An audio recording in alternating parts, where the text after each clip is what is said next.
Olá, minha gente, tudo bem? Vim passar aqui correndo. Falei que vinha ontem, não deu tempo. Pra gente continuar nosso papo sobre educação clássica, tá? Sobre a história da educação clássica. Então, vou falar algumas coisas para vocês aqui sobre a educação americana do 17º ao 18º século, tá bom? Então, a educação formal era rara, normalmente era em casa. Existia muito aquela prática de ser aprendiz. Se eu não me engano, eu não sei, acho que foi o George Washington. Ele queria ser advogado e, na verdade, ele foi para o escritório para aprender sobre direito. Não tinha universidade, tá? As escolas pós-revolução ainda ensinavam latim, grego, geometria, lógica, retórica, o trivium, né? O approach pedagógico era ênfase em memorização, trabalho feito na escola, não em casa. Havia punição corporal, então a vara, né, eles usavam aquela régua palmatória.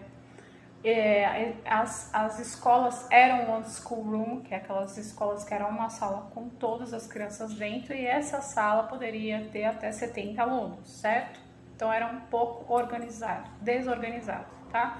Os mais velhos ajudavam os mais jovens nessa one school room.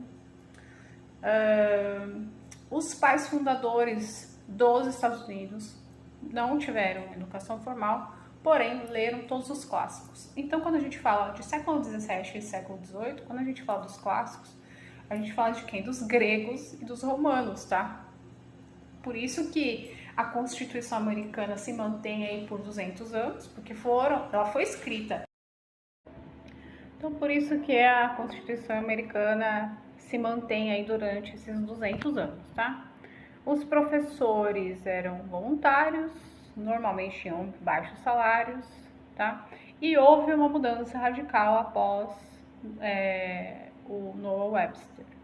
Por quê? Eu já falei do Noah Webster aqui, né?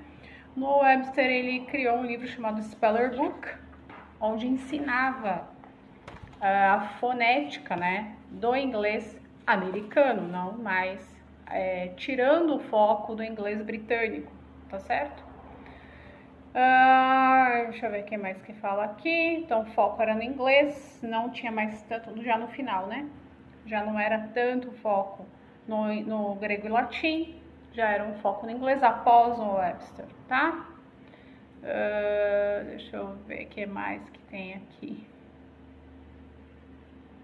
Já com a educação das minorias, mulheres, negros, certo?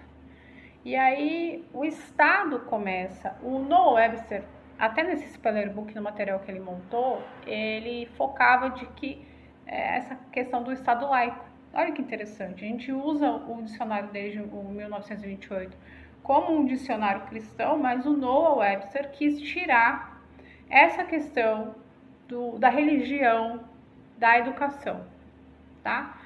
Então o Estado começa a suportar a cultura ao invés da igreja suportar, tá?